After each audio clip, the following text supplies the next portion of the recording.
Assalamualaikum warahmatullahi wabarakatuh. Nama saya Siti Mimuna dari kelas 4 IATC dengan NIM 200830493. Di sini saya ingin mereview kembali tentang sejarah teks Al-Qur'an. Sejarah Islam di masa silam atau disebut dengan Arab pra-Islam.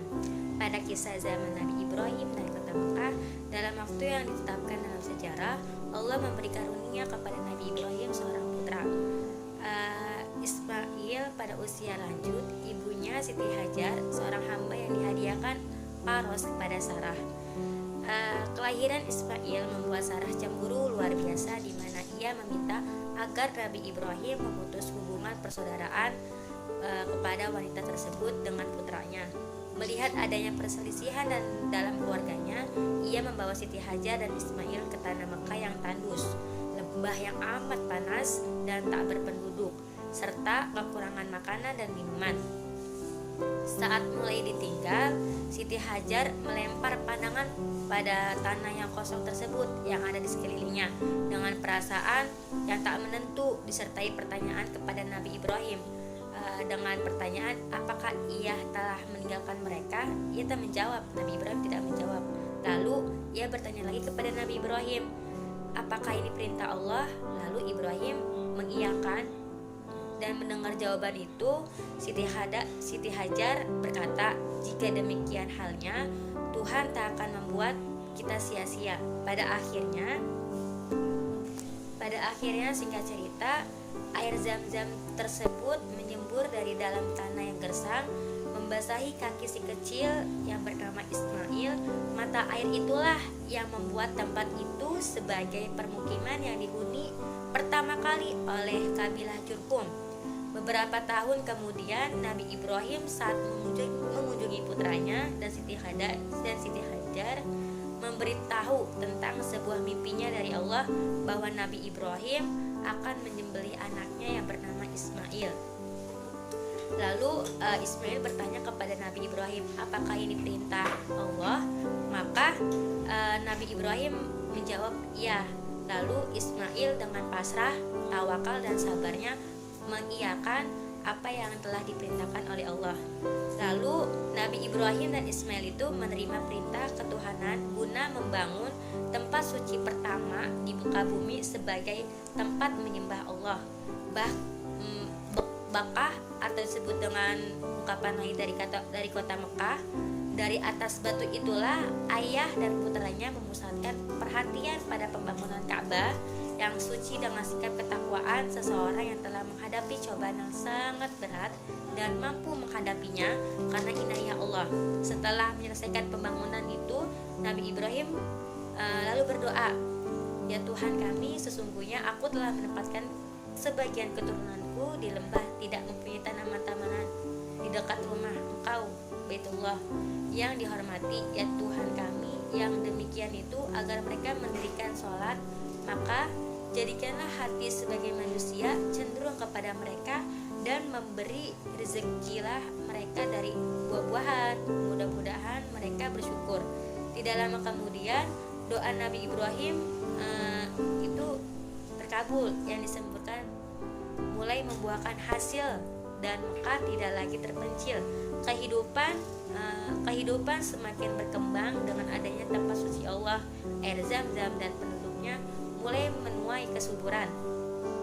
Kemudian menjadi pusat lintas perdagangan ke Suriah, Yaman, Taif dan Najna, dan penyebab utama di mana dari masa ke masa para kaisar dari Aeolus, Galus hingga Nero ingin menyebarkan pengaruh di persinggahan penting kota Mekah dengan mencurahkan segala upaya guna mencapai tujuan tersebut.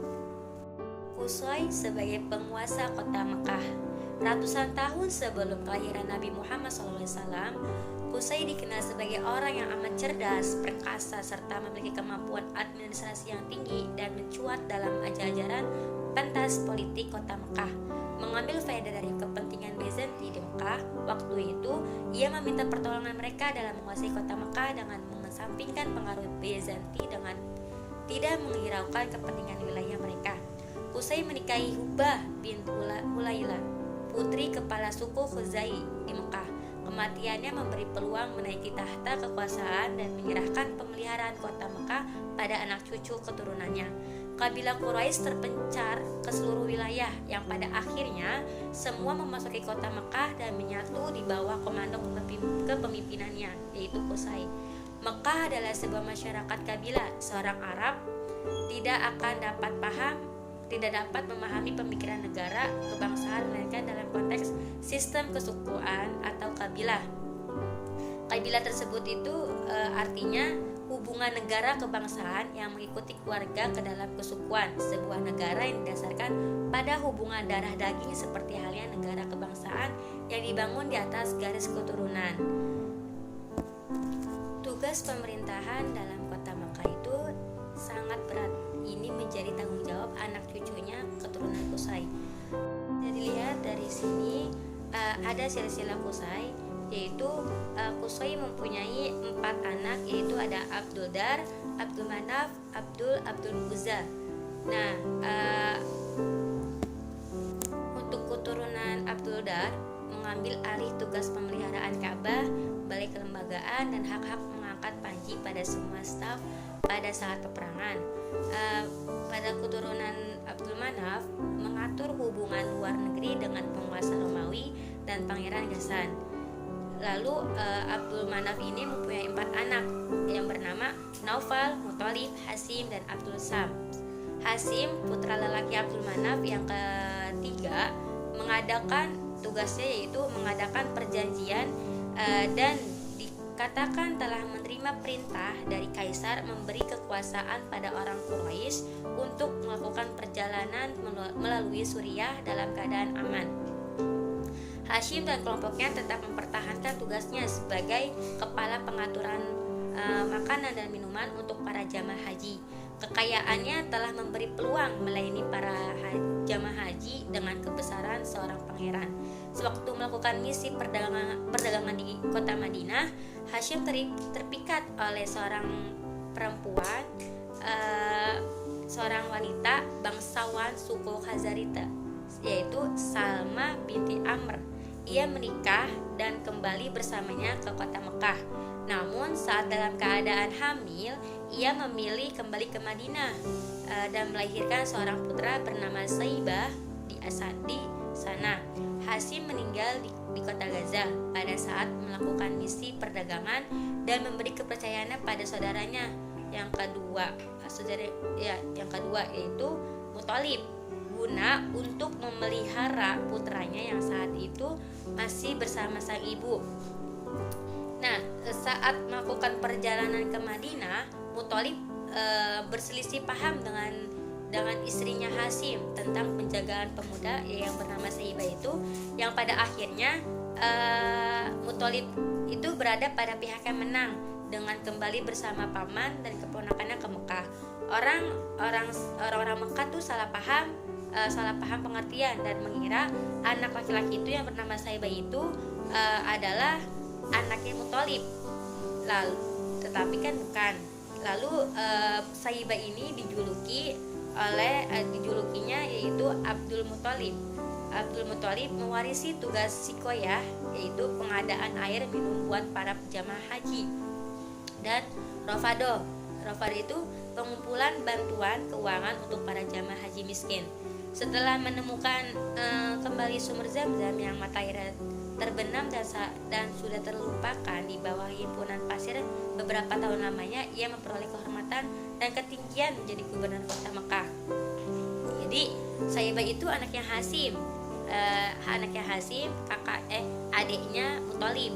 Nah, karena Saibah ini dirawat oleh Muthalib, jadi Saibah ini dijuluki Abdul Muthalib. Abdul Muthalib beberapa tahun sebelumnya ia pernah nazar bahwa jika ia diberi 10 putra, ia akan mengorbankan satu di antara mereka demi sebuah patung berhala. Keberkahan dengan sejumlah putra seperti dikehendakinya, Abdul Muthalib berupaya memenuhi janjinya. Jadi Abdul Muthalib ini mempunyai anak 10. Nah, karena Abdul Muthalib sudah berjanji akan mengasihi seorang laki-laki seorang putra untuk sebuah patung berhala, maka Abdul Muthalib meminta pendapat kepada Azlam agar memilih siapa di antara mereka yang hendak dikorbankan.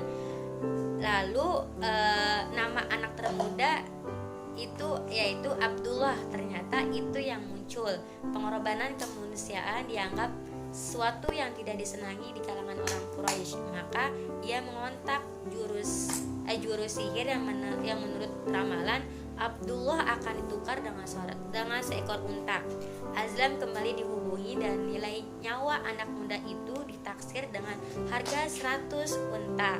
Karena luapan kegembiraan peristiwa tersebut, Abdul Muthalib membawa putranya Abdullah ke Madinah untuk mengunjungi beberapa kerabatnya. Di sanalah Abdullah mengawini atau menikahi Aminah, sepupu perempuan Uhaib yang merupakan tuan rumah dan memiliki asal-usul keturunan kabilah Quraisy, Bani Zuhra dari suku Waihab. Abdullah menikmati kedamaian dalam keluarganya. Beberapa lama sebelum memulai misi perdagangan ke Syria, malangnya sepanjang perjalanan jatuh sakit. Ia kembali ke Madinah dan meninggal dunia di saat Aminah mulai kehamilan Nabi Muhammad SAW. Lalu menjelang masa kenabian Nabi Muhammad SAW, Jazirah Arab tidak merasa akrab melihat semua bentuk reformasi keagamaan, karena sejak itu Nabi Muhammad membawa agama Islam. Sejak berabad-abad penyembahan patung berhala tetap tak terusik, baik pada masa kehadiran permukiman kaum Yahudi maupun upaya-upaya kristenisasi yang muncul dari Syria dan Mesir. Dan Islam dianggap sebagai suatu yang membahayakan terhadap institusi keberhalaan bangsa Arab. Kehadiran Nabi Muhammad SAW dengan risalah yang tidak tersekat dalam batas kebangsaan dan waktu tertentu, suatu kepercayaan yang tidak akan mungkin dihapus karena untuk kepentingan umat manusia sepanjang zaman. Nabi Muhammad SAW sebagai guru Al-Quran. Kenapa bisa disebut sebagai guru Al-Quran? Karena orang pertama di luar jalur keturunan keluarga Nabi Muhammad yang masuk Islam adalah Abu Bakar. Nabi Muhammad mengajak masuk Islam dengan membaca beberapa ayat Al-Quran, lalu Abu Bakar masuk Islam. Kedua, kemudian Abu Bakar membawa teman-teman terdekat menemui Nabi Muhammad seperti Utsman bin Affan, Abdurrahman bin Auf, Az-Zubair bin Al-Awam, membawa mereka ke Nabi Muhammad untuk mengenalkan agama baru dengan membacakan ayat-ayat Al-Quran, dan yang menyebabkan mereka juga masuk Islam.